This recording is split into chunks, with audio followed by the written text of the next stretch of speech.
こんにちは。個性的な物件をご紹介する、ゆっくり不動産です。いつものように物件資料をペラペラと眺めていて、な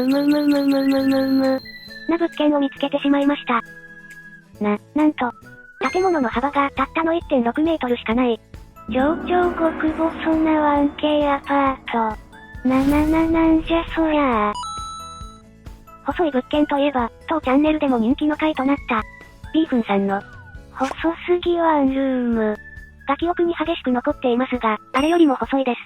これはもう、見に行かないかんばい。ということで、福岡の中心部へとやってきました。博多や中洲からも歩けるような立地にある、極細アパートとは一体。というわけで、着きました。どれ？ちょっとまだ見えませんが。これですね。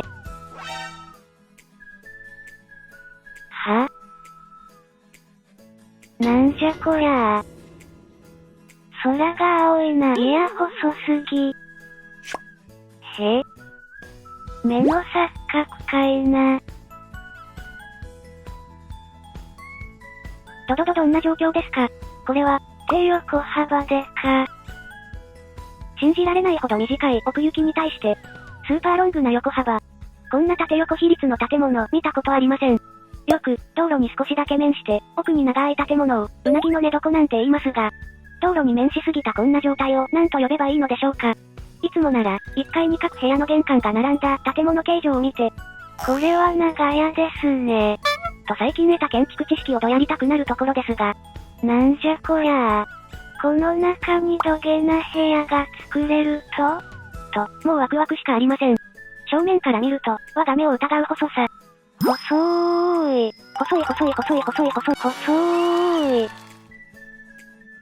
すいません。取り乱しました。癖がありすぎる個性派物件を膨大に見てきた物件オタクが取り乱すほどのインパクト。このヤバさ伝わりますでしょうか？ちなみに物件資料によると、築22年。部屋は約20平米の 1K とのこと。なるほど。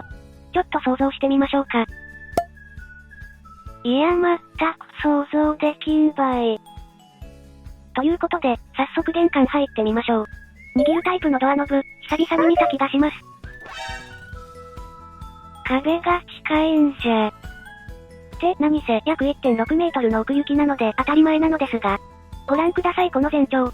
玄関の上がりかまちが階段の1段目と言っても差し支えないスムーズな動線設計。で、室内の方は、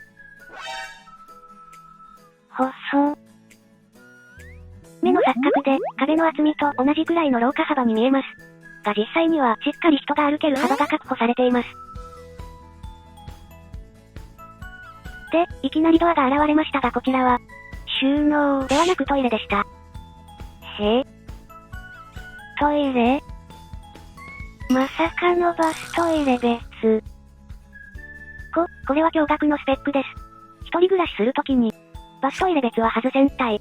と検索サイトでチェックする人も多いかと思いますが、その希望叶います。この細さに対して十分なサイズの窓があって、明るさで困ることはなさそうです。細さで困るかはあなた次第。こちらにはキッチンがありました。レトロではありますが、前にも後ろにも窓があり、換気力に困ることもなさそうです。ガスコンロは持ち込み式のスタイル。キッチン下収納はこんな感じでした。今時の狭小ワンルームのおしゃれキッチンに対し、収納力では勝っています。おしゃれ力と言われると、無夫婦ですが、上部もしっかり収納あり、収納で困ることはなさそうです。どこで食べると？作った料理はここで立ち食いしても良さそうですが、2階に上がると広大なダイニングスペースが用意されているのかもしれませんね。こちらは、確実にあれですよね。なんじゃこりゃあ。窓があるけど、手が入らんばい。なるほど。きっと住んだら解決できるテクニックが思い浮かぶのでしょう。何事も工夫が大事ですよ。諦めてはいけません。で、こちらは、浴室でした。しかもまあまあでかい浴室。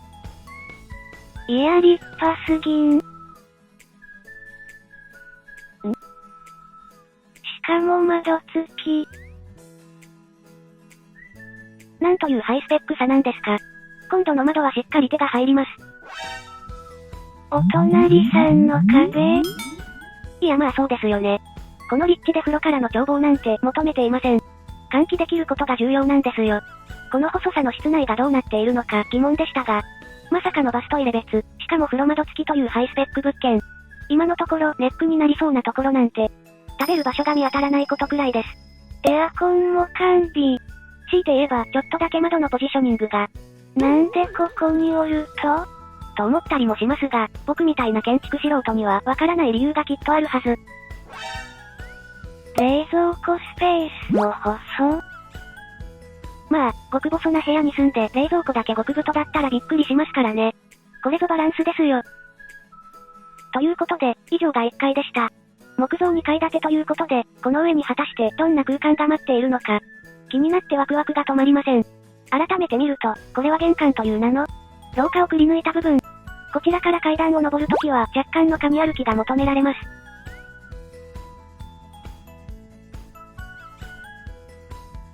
細。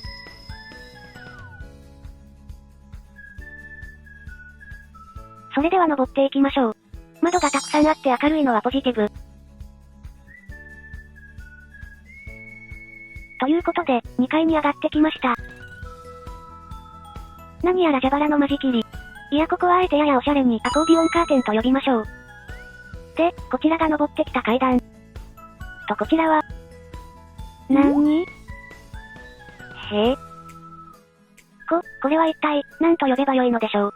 今時なら、在宅ワークスペース？いや、さすがにちょっときつい気がします。で、この間仕切りの向こうは、なんと個室。これは、1K の1に当たる部分ですね。ダブルサイズのベッドはきつそうな雰囲気。いや、ここにベッドを置いたら何もできないので、寝室兼、リビング兼、ダイニング、として使うためには、布団スタイルでしょうか。なんとエアコン完備。空調効率で困ることは皆無でしょう。何せこの細さ。いつもならもっといろんな角度から撮影するのですが、有無を言わせずこの方向にしか撮影できません。唯一与えられたこの居室空間をどう活かすか。これはなかなか難易度の高いチャレンジですが、人生で一度はこんな生活を楽しんでみたい気もします。古原細か家に住んだことあるとよ。と一生自慢できること間違いなし。で、あとはこの廊下の空間をなんとか有効に使うアイデアが欲しいところです。約20平米あるものの、通路と階段で割と面積を食われているので、どげんかせんといかん。これは、何？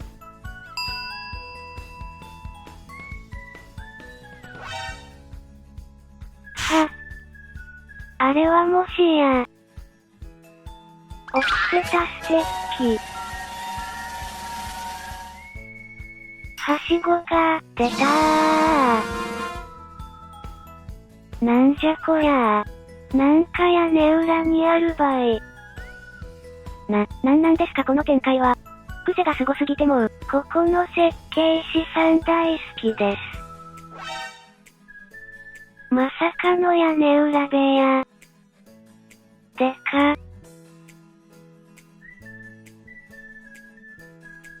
しかも部屋の大きさと同じサイズ。これは驚きです。ロフト収納だけで使うにはもったいないほどの広大な空間。